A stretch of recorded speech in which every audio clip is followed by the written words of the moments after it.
जय हिंद दोस्तों, मैं राजकुमार आप सभी का स्वागत करता हूं ज्ञानपीठ जीके पॉइंट के इस यूट्यूब चैनल पर। दोस्तों आइए शुरू करते हैं CRPF SCM mock test GS का।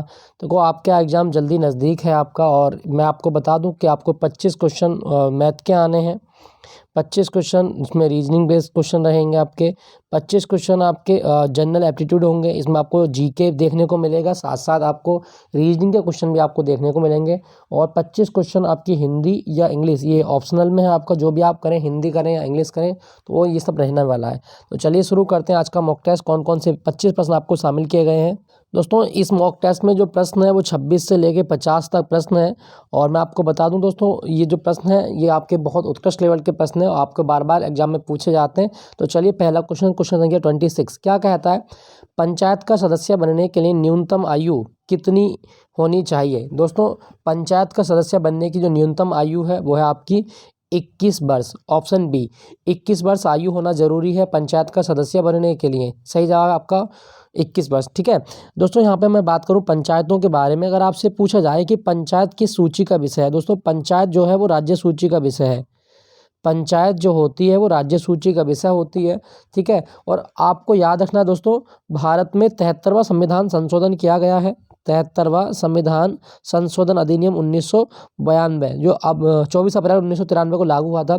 इसके द्वारा पंचायती राज को संवैधानिक दर्जा दिया गया है। पंचायती राज को संवैधानिक दर्जा जो दिया गया वो 73वें संविधान संशोधन के द्वारा दिया गया। और इस संविधान संशोधन के द्वारा एक अनुसूची जोड़ी गई है जिसका नाम है 11वीं अनुसूची। तो 11वीं अनुसूची ये पंचायती राज का उल्लेख करती है, ये भी आप याद रखिएगा। और 11वीं अनुसूची में 29 विषय पंचायतों को दिए गए हैं। ठीक है, भारत में 3 स्तर की पंचायती राज व्यवस्था लागू है जो बलवंत राय मेहता समिति की सिफारिश पर लागू की गई थी। तो ये भी आप याद रखिएगा, पंचायत का सदस्य 21 वर्ष। ठीक है दोस्तों, यहाँ पे लिखा गया है संविधान। अगर आपसे पूछा जाए कि भारत में जो संविधान है ये मतलब कब अपनाया गया था, तो 26 नवंबर 1949 को। संविधान दिवस कब होता है, 26 नवंबर को संविधान दिवस मनाया जाता है। ठीक है, आप याद रखिएगा, ऑप्शन 20 का सही जवाब। नेक्स्ट प्रश्न, Indira Gandhi memorial tulip garden जो एशिया का सबसे बड़ा ट्यूलिप गार्डन है। दोस्तों ट्यूलिप एक प्रकार का फूल होता है, कहाँ पर है, तो ट्यूलिप गार्डन के लिए जो फेमस पार्क है ये आपका श्रीनगर में। श्रीनगर में है और ये डल झील के किनारे है। ठीक है, श्रीनगर में डल झील के किनारे है, ये भी आप याद रखिएगा। तो Indira Gandhi memorial tulip garden ये श्रीनगर में डल झील के किनारे स्थित है। और कौन सी पहाड़ी यहाँ पे, दोस्तों पहाड़ी जो है वो है जबरवान की पहाड़ी। अगर आपसे पूछे कि कौन सी पहाड़ी है तो जबरवान की पहाड़ी यहाँ पे है। ठीक है, जबरवान हिल्स आप याद रखिएगा। क्लियर। अच्छा दोस्तों, मैं आपको कुछ चीज़ें और बताता हूँ। देखो यहाँ ना ट्यूलिप महोत्सव भी होता है। कभी क्वेश्चन आए कि ट्यूलिप महोत्सव कहाँ होता है, तो श्रीनगर में ही होता है ट्यूलिप महोत्सव। अब मैं आपको बता दूं श्रीनगर किस नदी के किनारे है। दोस्तों श्रीनगर जो है ये झेलम नदी के किनारे है। अगर आपके एग्जाम में आए कि श्रीनगर कौन सी नदी के किनारे है, तो झेलम।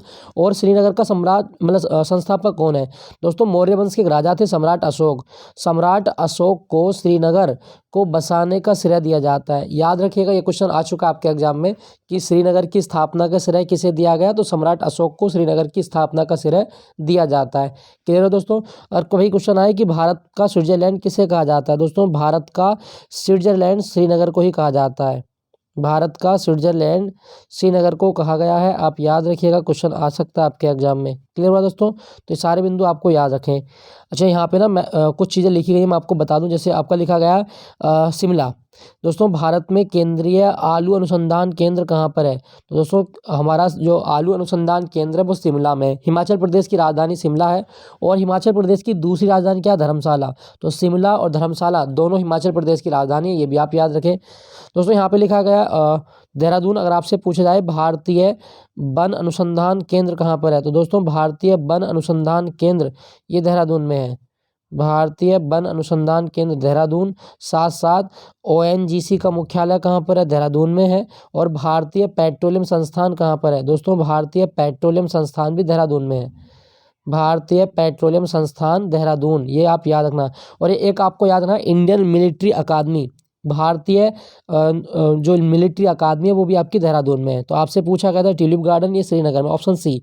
नेक्स्ट आपका, सिंगापुर की तर्ज पर देश का पहला नाइट सफारी जैव विविधता पार्क कहाँ पर स्थापित किया गया, दोस्तों सिंगापुर की तर्ज पर देश का पहला नाइट सफारी जैव विविधता पार्क जो बना है वो बना है आपका लखनऊ उत्तर प्रदेश में। लखनऊ उत्तर प्रदेश में बनाया गया है, आप याद रखिएगा। ठीक है दोस्तों, मैं यहाँ पे बता दूं आपको, अगर आपसे पूछा जाए कि एक तो नवाबों की नगरी कहा जाता है लखनऊ को, साथ साथ लखनऊ में चिकनकारी होती है आपकी, चिकनकारी जो कि कपड़ों पर की जाने वाली एक प्रकार की कढ़ाई है, ये कहाँ की जाती है, तो लखनऊ में चिकनकारी की जाती है। बहुत आता है क्वेश्चन, आप याद रखिएगा। ठीक है, उत्तर प्रदेश दोस्तों 2011 के अनुसार सबसे ज़्यादा आबादी उत्तर प्रदेश की है, और उत्तर प्रदेश के मुख्यमंत्री योगी आदित्यनाथ, बीजेपी की सरकार है यहाँ पे। दोस्तों यहाँ पे लिखा गया फरीदाबाद, आपको याद रखना है दोस्तों, फरीदाबाद में हर साल एक मेला लगता है, वो है आपका सूरजकुंड मेला। सूरजकुंड मेला ये हरियाणा में लगता है हर साल, तो ये फरीदाबाद में लगता है आपका सूरजकुंड मेला, हरियाणा फरीदाबाद। क्लियर हो दोस्तों, तो ये भी आप याद रखिएगा। यहाँ पे लिखा गया है हैदराबाद। दोस्तों मैं हैदराबाद के बारे में कुछ चीज़ आपको बता दूं, जैसे आपसे पूछा जाए कभी कि भारतीय भारतीय ग्रामीण विकास संस्थान, तो ग्रामीण विकास संस्थान जो है दोस्तों ये कहाँ पर है, हैदराबाद में। भारतीय ग्रामीण विकास संस्थान हैदराबाद में है। दूसरा राष्ट्रीय पोषण संस्थान हैदराबाद में है, पोषण संस्थान हैदराबाद में, ये भी आप याद रखिएगा। सॉरी, हैदराबाद में पोषण संस्थान भी है। और दोस्तों देखो एक चीज़ आप याद रखना, हैदराबाद रियासत को जब भारतीय संघ में मिलाया गया तो इसके लिए एक ऑपरेशन चलाया गया था, ऑपरेशन पोलो। ऑपरेशन पोलो जो था ये हैदराबाद से संबंधित है, आप याद रखना। ऑपरेशन पोलो के द्वारा हैदराबाद रियासत को भारतीय संघ में शामिल किया गया था 1948 में, तो ये भी आप याद रखें। तो सिंगापुर की तर्ज पर भारत का पहला नाइट सफारी पार्क लखनऊ में बना है। नेक्स्ट प्रश्न, ये क्या है, स्टेरियोप्स, स्टेरियोप्स से जुड़ी एक विशेषता है। दोस्तों ये जो स्टीरियोशिप्स है ये किससे जुड़ी होती है, तो इसका सही जवाब होगा दोस्तों आँख से जुड़ी हुई विशेषता होती है, ऑप्शन ए।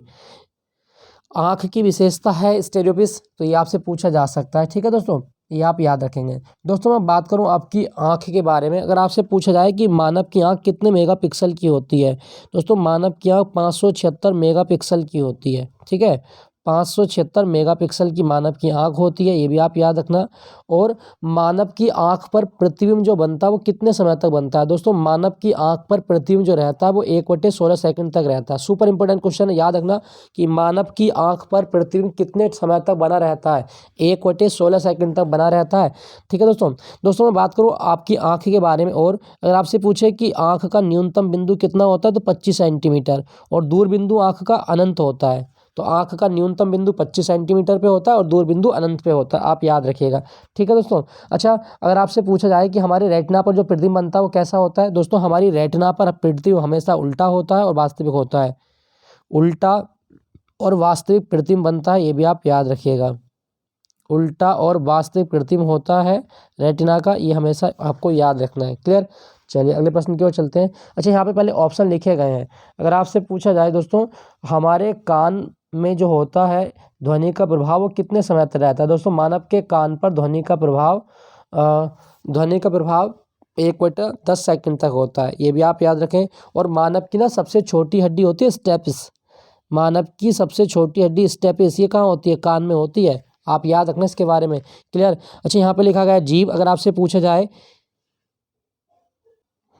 जीभ ये हमें स्वाद का अनुभव कराती है, और दोस्तों जीभ में जो छोटी छोटी मतलब कोशिकाएं पाई जाती है ना, टेस्ट बर्ड, इनको पैपिला कहा जाता है। तो कभी क्वेश्चन आए कि पैपिला कोशिका कहाँ पाई जाती है, दोस्तों पैपिला जो होती है ये जीभ पर पाई जाती है। क्लियर, चलिए अगले प्रश्न की ओर चलते हैं फिर अब, तो इसका सही जवाब होगा ऑप्शन ए आँख।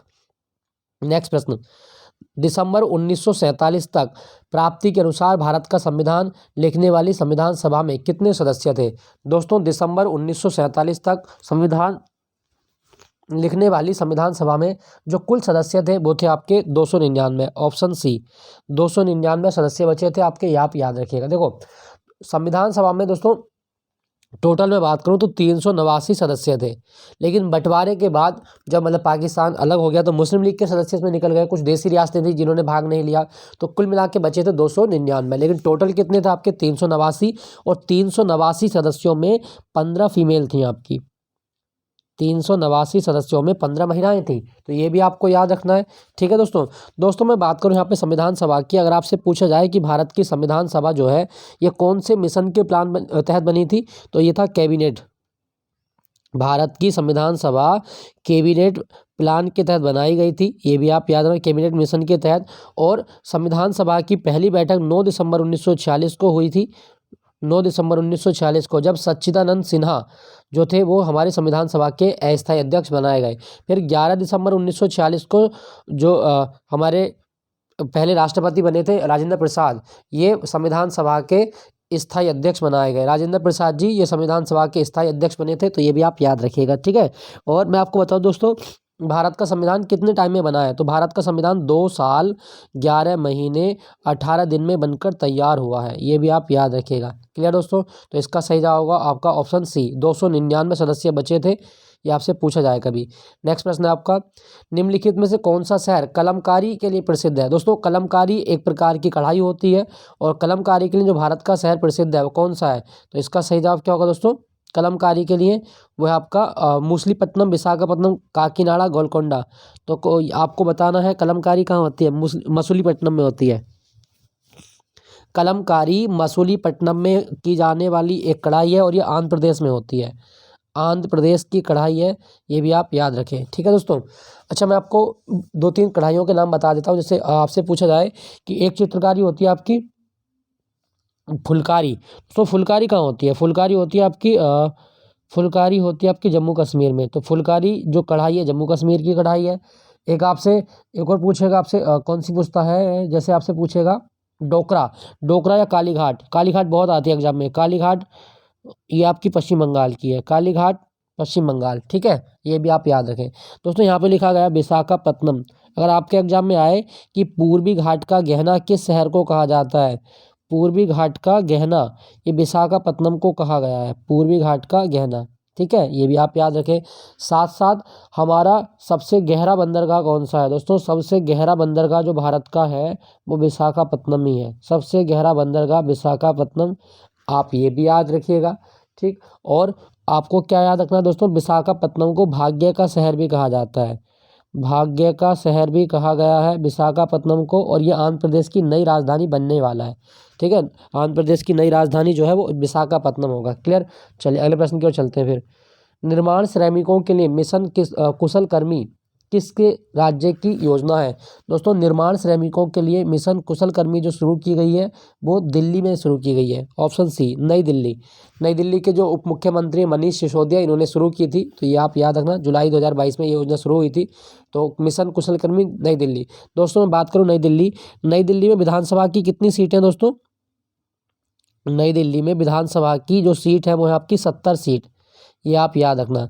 यहाँ के मुख्यमंत्री कौन है, अरविंद केजरीवाल, और इनकी पार्टी का नाम है आम आदमी पार्टी, और आम आदमी पार्टी भारत की 9वीं राष्ट्रीय पार्टी बनी है, ये भी आप याद रखिएगा, ठीक दोस्तों। दोस्तों अगर आपसे पूछा जाए कि दिल्ली को एनसीआर का दर्जा कब मिला, देखो सबसे पहले तो दिल्ली बना यूनियन राजधानी, तो दिल्ली भारत की जो राजधानी बना वो कब बना है दोस्तों, दिल्ली भारत की राजधानी बना है आपका 1912 में। तो दिल्ली को 1912 में भारत की राजधानी बनाया गया। फिर इसको बनाया गया यूनियन टेरिटरी, 1956 में इसको यूनियन टेरिटरी का दर्जा दिया गया। फिर इसको एनसीटी का दर्जा दिया गया, तो एनसीटी का दर्जा मिला था इसको 69वें संविधान संशोधन अधिनियम 1991 के द्वारा। एनसीटी का दर्जा जो मिला इसको राष्ट्रीय राजधानी क्षेत्र, वो 69वें संविधान संशोधन के द्वारा दिया गया है, ठीक है दोस्तों। अच्छा ये मैं आपको 2-3 चीज़ें और बता देता हूँ, जैसे आपसे पूछा जाए कभी कि दिल्ली में जो राजपथ है, राजपथ का नाम क्या, कर्तव्य पथ है। अगर आपसे पूछा जाए कि भारत में राष्ट्रीय भौतिक प्रयोगशाला कहाँ पर है, तो दोस्तों राष्ट्रीय भौतिक प्रयोगशाला दिल्ली में है आपकी, राष्ट्रीय भौतिक प्रयोगशाला दिल्ली में है, ये भी आप याद रखिएगा। और भारत में केंद्रीय सड़क अनुसंधान केंद्र दिल्ली में है, ठीक। और आपसे एक क्वेश्चन ये पूछ सकता है कि सार्क देशों का विश्वविद्यालय कहाँ पर है, दोस्तों सार्क देशों का विश्वविद्यालय आपका दिल्ली में ही है। और भारत में पहली बार जनजातीय अनुसंधान केंद्र बना है दिल्ली में। क्लियर, नेक्स्ट प्रश्न की ओर चलते हैं। तो मिशन कुशल कर्मी दिल्ली की योजना है। Why I am a Hindu किसकी किताब है दोस्तों, why I am a Hindu पुस्तक के लेखक है आपके शशि थरूर, शशि थरूर, ऑप्शन ए शशि थरूर की किताब है why I am a Hindu, आप याद रखना। दोस्तों मनमोहन सिंह की एक किताब आई थी कुछ दिनों पहले, वो थी आपकी चेंजिंग इंडिया, तो ये आप याद रखना, चेंजिंग इंडिया पुस्तक किसने लिखी है, मनमोहन सिंह की किताब है चेंजिंग इंडिया, ठीक है दोस्तों। और यहाँ पे लिखा गया विक्रम सेठ। अगर आपसे पूछा जाए कि a suitable boy, a suitable boy किसकी किताब है? दोस्तों ए सूटेबल बॉय जो उपन्यास है वो विक्रम सेठ का उपन्यास है, ए सूटेबल बॉय। क्लियर? तो ये चेंजिंग इंडिया मनमोहन सिंह और बाई आई में हिंदू शशि थरूर। क्लियर? चलिए अगले प्रश्न की ओर चलते हैं। निम्नलिखित में से कौन सी पहाड़ियाँ आंध्र प्रदेश में है? दोस्तों कौन सी पहाड़ियाँ हैं आंध्र प्रदेश में? तो इसका सही जवाब होगा आपका पालकोंडा की पहाड़ी, ऑप्शन ए पालकोंडा की पहाड़ी आपकी आंध्र प्रदेश में, आप याद रखिएगा। ठीक है दोस्तों। दोस्तों मैं आपको कुछ चीज़ें बता दूं, जैसे आपसे पूछा जाए कि भारत में भाषा के आधार पर सबसे पहले जिस राज्य का गठन हुआ वो कौन सा था? दोस्तों भारत में भाषा के आधार पर सबसे पहला जो राज्य बना वो था आपका आंध्र प्रदेश। ये डेट 1 अक्टूबर 1953 को भाषा के आधार पर गठित किया गया था। ये डेट आप जरूर याद रखना, ये आपसे पूछी जाती है कि भारत में भाषा के आधार पर जो राज्य बना वो कौन सा था? आंध्र प्रदेश। ठीक है। देखो भारत में सबसे ज़्यादा अभ्रक माइका कहाँ से निकलती है आज के टाइम में? तो भारत में सबसे ज़्यादा अभ्रक आंध्र प्रदेश से निकलती है, ये भी आप याद रखना। और दोस्तों मैं आपको कुछ चीज़ें और बता दूँ, जैसे आपसे पूछा जाए कि एक डांस है आपका कुचिपुड़ी। कुचिपुड़ी डांस की उत्पत्ति भारत के किस राज्य से हुई है? दोस्तों कुचिपुड़ी डांस की उत्पत्ति आंध्र प्रदेश से हुई है, ये भी आप याद रखना। कुचिपुड़ी डांस आंध्र प्रदेश से निकला है। दोस्तों आंध्र प्रदेश में एक शहर है नेल्लोर, और भारत में नेल्लोर को झींगे की राजधानी कहा जाता है। झींगे की राजधानी किसे कहा गया दोस्तों? नेल्लोर को झींगे की राजधानी कहा जाता है। झींगा की राजधानी किसे कहा गया? तो आंध्र प्रदेश का शहर है जिसको कहा गया था झींगे की राजधानी। क्लियर? दोस्तों आंध्र प्रदेश में ना एक झील भी आपको याद रखनी है, पुलिकट झील है आंध्र प्रदेश में, और साथ साथ श्री हरिकोटा द्वीप भी आपको याद रखना है। तो हरिकोटा द्वीप कहाँ पर है? दोस्तों हरिकोटा द्वीप भी आपका आंध्र प्रदेश में है, ये भी आप याद रखना। तो ये सब चीज़ें आपको याद रखनी है। ठीक है दोस्तों। यहाँ पे कुछ पहाड़ियाँ लिखी गई हैं, जैसे आपसे पूछा जाए अन्नामलाई की पहाड़ी कहाँ पर है दोस्तों? तो अन्नामलाई की पहाड़ी दोस्तों ये केरल और तमिलनाडु के बॉर्डर पर है, आपके केरल और तमिलनाडु के बॉर्डर पर है अन्नामलाई की पहाड़ी, ये भी आप याद रखें।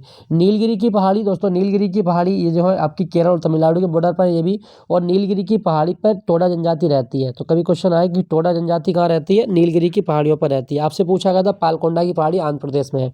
नेक्स्ट प्रश्न में चलते हैं। निम्नलिखित में से किस वर्ष ताशकंद में भारतीय कम्युनिस्ट पार्टी की स्थापना हुई?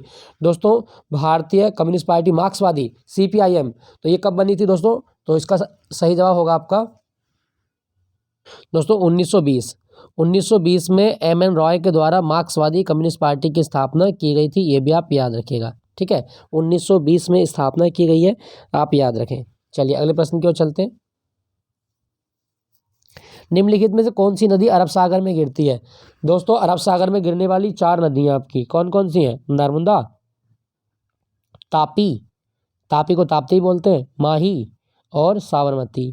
तो नर्मदा, तापी, साबरमती, माही ये ऐसी नदियां हैं जो खंबात की खाड़ी में अर्थात अरब सागर में गिरती हैं। तो इसमें ऑप्शन कौन सा लिखा गया? नर्मदा, ऑप्शन सी नर्मदा नदी अरब सागर में गिरती है। दोस्तों मैं बता दूं नर्मदा के बारे में कि नर्मदा नदी का उद्गम मैकाल पर्वत से होता है, और मैकाल पर्वत में कौन सी चोटी है दोस्तों? मैकाल पर्वत की अमरकंटक चोटी से होता है। अमरकंटक से नर्मदा नदी का उद्गम हुआ है, ये भी आप याद रखिएगा, अमरकंटक चोटी। और नर्मदा नदी भारत में पश्चिम की ओर बहने वाली सबसे लंबी नदी मानी जाती है। यह है धुआंधार जलप्रपात का निर्माण करती है जबलपुर में, ये भी आप याद रखिएगा। ओंकारेश्वर बांध नर्मदा नदी पर है, सरदार सरोवर बांध नर्मदा नदी पर है। तो ये सारी चीज़ें आपको याद रखनी है। और नर्मदा नदी भ्रंश घाटी में बहती है, ये विंध्य और सतपुड़ा के बीच बहने वाली नदी है। ठीक है आप याद रखिएगा। यहाँ पर लिखा गया है कृष्णा नदी। दोस्तों कृष्णा नदी निकलती है सतारा जिले से, महाराष्ट्र का सतारा जिले से निकलती है कृष्णा नदी, और ये महाबलेश्वर पठार से इसका उद्गम होता है। तो ये भी आप याद रखना कृष्णा नदी। और ये गोदावरी के बाद दक्षिण भारत की दूसरी सबसे बड़ी नदी है, ये भी आप याद रखना। ठीक है यहाँ पे लिखा गया है दोस्तों गोदावरी त्र्यंबकेश्वर से निकलती है, नासिक से। तो गोदावरी नदी का उद्गम कहाँ से होता है? त्र्यंबकेश्वर नासिक से होता है, ये भी आप याद रखना। ठीक है इसे दक्षिणी गंगा भी कहा जाता है, ये भी आपसे पूछा जाता है। दोस्तों यहाँ पे लिखा गया है कावेरी, अगर आपसे पूछा जाए कावेरी का उद्गम कहाँ से हुआ है? दोस्तों कर्नाटक में एक पहाड़ी है ब्रह्मगिरी की पहाड़ी, तो ब्रह्मगिरी पहाड़ी से कावेरी नदी का उद्गम होता है। और कावेरी नदी दक्षिण भारत की एकमात्र नदी है जो पूरे साल भर बहती है। ठीक है इसे दक्षिण भारत की गंगा भी कहा जाता है, कावेरी को दक्षिण भारत की गंगा भी कहा गया है। तो आपसे पूछा गया था अरब सागर में गिरने वाली नदी नर्मदा है। नेक्स्ट प्रश्न की ओर चलते हैं। निम्नलिखित में से क्या श्रीलंका का राष्ट्रीय खेल है? दोस्तों श्रीलंका का राष्ट्रीय खेल है आपका वॉलीबॉल, ऑप्शन सी श्रीलंका का राष्ट्रीय खेल आपका वॉलीबॉल है, आप याद रखिएगा। दोस्तों श्रीलंका की राजभाषा अगर आपसे पूछा जाए तो सिंघली। श्रीलंका की राजभाषा अगर आपसे पूछा जाए तो सिंघली होती है और इसकी राजधानी है श्री जयवर्धनेपुरम कोट्टे। और श्रीलंका में जो मतलब टोटली बौद्ध लोग हैं और ये थेरवाद शाखा को मानते हैं। तो श्रीलंका थेरवाद शाखा को मानने वाला देश है बौद्ध धर्म की। क्लियर दोस्तों। सिंघली भाषा है, इसका खेल है वॉलीबॉल। और इसकी सबसे लंबी नदी क्या है दोस्तों? श्रीलंका की सबसे लंबी नदी है महावेली गंगा। महावेली गंगा श्रीलंका की सबसे लंबी नदी है, महावेली गंगा। ठीक है, ये भी आप याद रखेंगे। और श्रीलंका जो है दोस्तों ये मैं आपको एक चीज़ बताता हूँ। देखो, ये आप भारत का प्रायद्वीपीय क्षेत्र मान लें और ये श्रीलंका मान लें।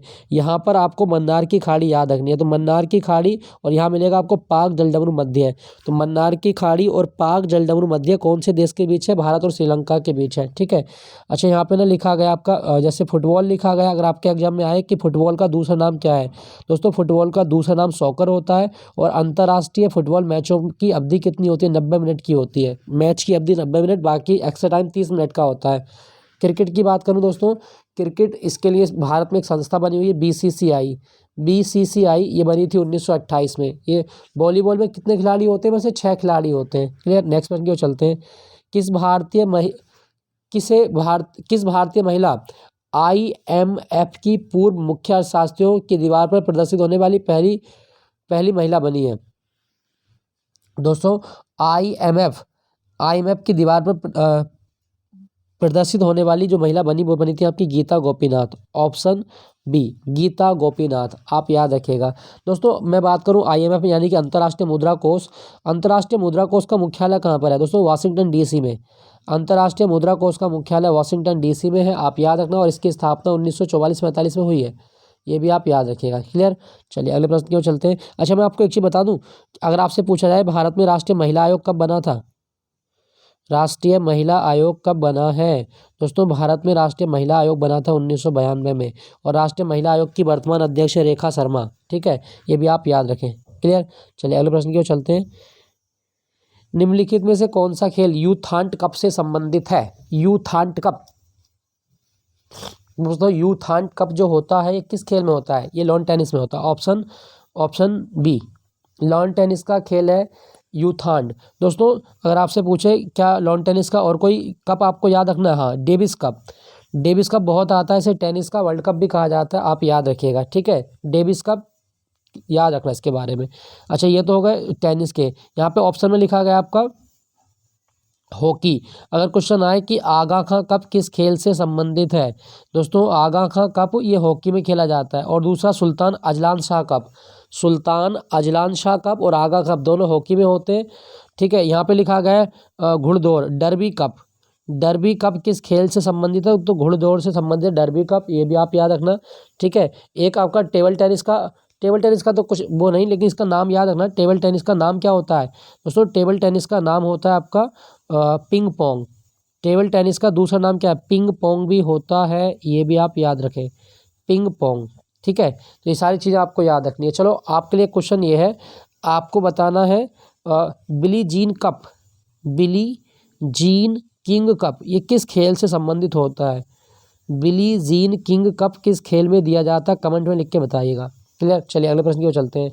General insurance corporation of India company की स्थापना कब की गई दोस्तों? General insurance corporation of India company बनी थी 1972 में। ऑप्शन ए 1972 में बनी है, आप याद रखिएगा। ठीक है, एक साधारण बीमा कंपनी है भारत की और इसका मुख्यालय मुंबई में है। दोस्तों 1972 में ना कभी क्वेश्चन आए कि कोयला जो हमारा कोयला उद्योग है इसका राष्ट्रीयकरण कब हुआ था? दोस्तों भारत में कोयला उद्योग का राष्ट्रीयकरण जो हुआ था ये 1972 में हुआ था। कोयला उद्योग का राष्ट्रीयकरण कब हुआ?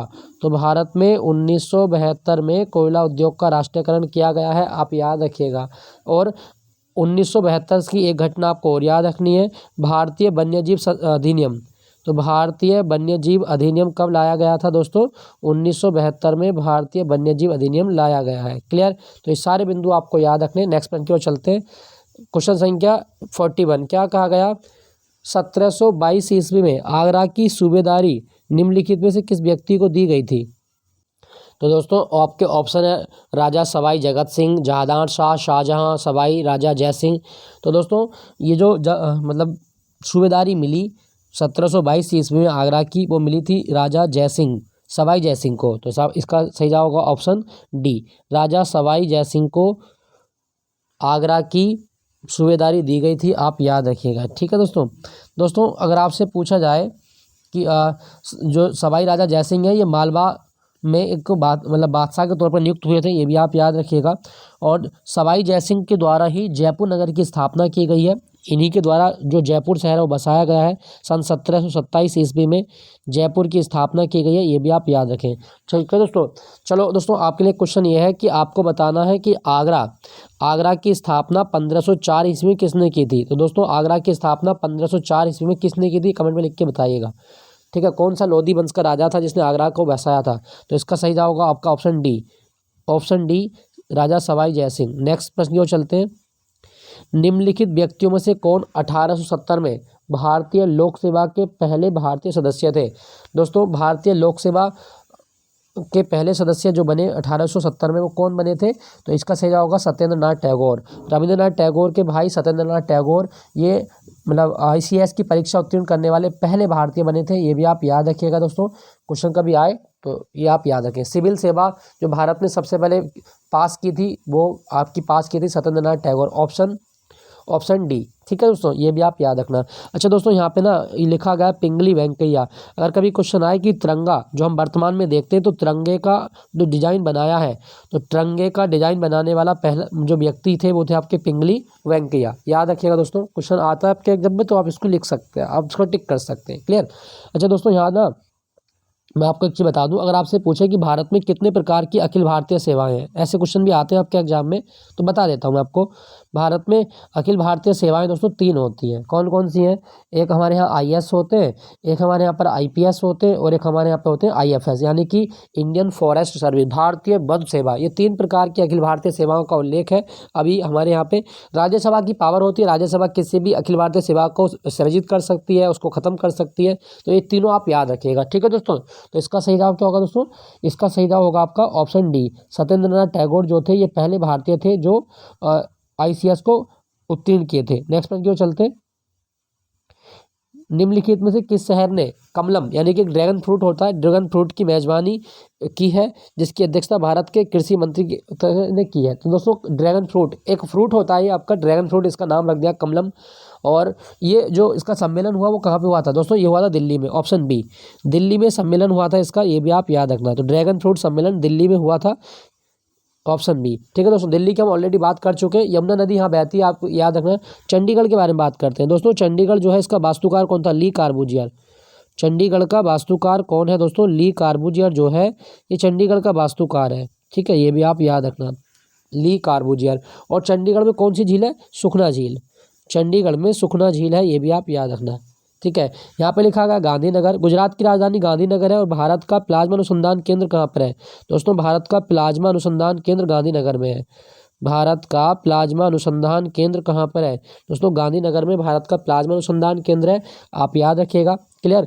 और मैं आपको बता दूं दोस्तों यहाँ पे लिखा गया आपका बेंगलोर। अगर आपके एग्जाम में आए कि भारत की सिलिकॉन वैली किसे कहा गया, तो बेंगलोर को भारत की सिलिकॉन वैली कहा जाता है। और बेंगलोर में आपको याद रखना केम्पेगौड़ा हवाई अड्डा कहाँ पर है, तो केम्पेगौड़ा हवाई अड्डा बेंगलोर में है। ठीक है, केम्पेगौड़ा हवाई अड्डा बेंगलोर में, ये भी आपसे एग्जाम में आ सकता है। नेक्स्ट प्रश्न की ओर चलते हैं। निम्नलिखित में से किस टीम ने 5 बार इंडियन प्रीमियर लीग का खिताब जीता है, मतलब IPL 5 बार जीता है दोस्तों। सबसे ज़्यादा IPL जीतने का जो रिकॉर्ड है वो किसके पास है, कौन सी team, Mumbai Indians, option B. Mumbai Indians जो कि मुकेश अंबानी की टीम है, इसने 5 बार IPL जीता। 2013 में जीता, 15 में जीता, 17 में जीता, 19 में जीता, 20 में जीता है, तो 5 बार। ठीक है, इसने IPL जीता है। IPL की शुरुआत कब हुई थी, 2008 में। IPL की शुरुआत 2008 में हुई है, आप याद रखिएगा। ठीक है, नेक्स्ट प्रश्न। 1 मई 2022 को निम्नलिखित में से किसने भारत के नए विदेश सचिव के रूप में पदभार संभाला है दोस्तों। भारत के विदेश सचिव जो बने हैं 1 मई 2020 को वो बने हैं विनय मोहन क्वात्रा, ऑप्शन डी। विनय मोहन क्वात्रा भारत के विदेश सचिव बने हैं। सचिव जो पद है एक IAS अधिकारी का सबसे उच्च पद माना जाता है। ठीक है, नेक्स्ट प्रश्न।